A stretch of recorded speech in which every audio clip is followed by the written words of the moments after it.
Olá pessoal, nessa aula de hoje a gente vai dar uma olhada nos elementos que formam uma onda, tá? E para isso eu vou colocar esse tracinho daí que representa para a gente, por exemplo, a água. Imagina que você tem a água de um lago perfeitamente em repouso. Mas eu quero que essa água ela comece a vibrar, ou seja, vão se formar nessa água daí, ondulações.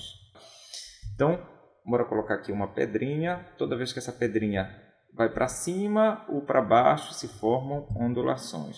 Essa onda a gente já sabe que é uma onda transversal, tá? E eu quero que você saiba logo de uma coisa. A parte mais alta de uma onda é chamada de crista. As partes mais baixas são chamadas de vale. Então, bem aqui eu tenho uma crista. Bem aqui eu tenho um vale. Bom, sabendo disso, eu quero que você saiba de outra coisa também. Eu quero que você saiba que a máxima oscilação que uma onda tem é chamada de amplitude.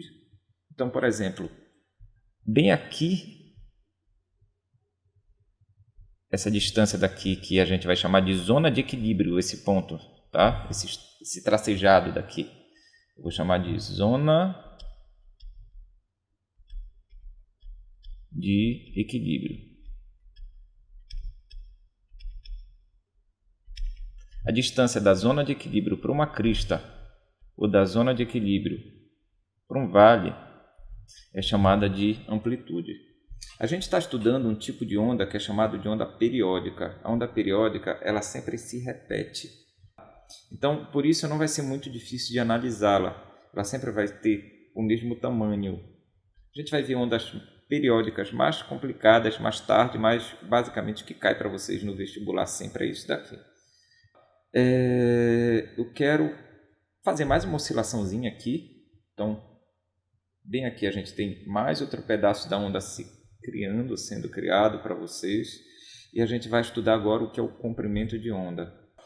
Lembra que a amplitude é representada pela letra A, mas agora a gente vai ver o comprimento de onda.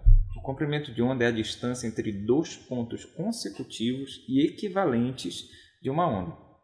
Então, por exemplo, bem aqui eu tenho, deixa eu colocar para vocês, uma crista e aqui eu tenho outra crista. A distância entre esses dois pontos daqui é o que a gente vai chamar de comprimento de onda. O comprimento de onda é representado por essa letra grega daqui, que é a letra lambda. A distância de um vale para o outro também é chamado de lambda. Basta você pegar dois pontos equivalentes, tá certo? Bem aqui eu vou marcar, por exemplo, para você esse ponto daqui. Esse ponto, ele vai ser equivalente? Não, porque aqui, quando a onda se formou, essa pedrinha estava descendo.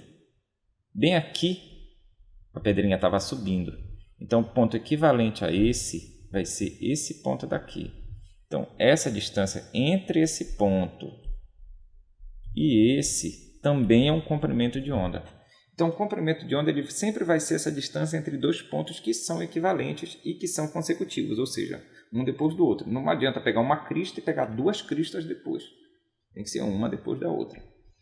Tá? Então, você já sabe que a amplitude é do meio para cima, da zona de equilíbrio para cima ou então para baixo. E aqui eu tenho mais amplitude, outra, e aqui mais outra. Você já sabe que o comprimento de onda vai ser a distância entre esses pontos consecutivos. É isso aí, vamos ver daqui a pouquinho mais alguns exemplos. E valeu, galera!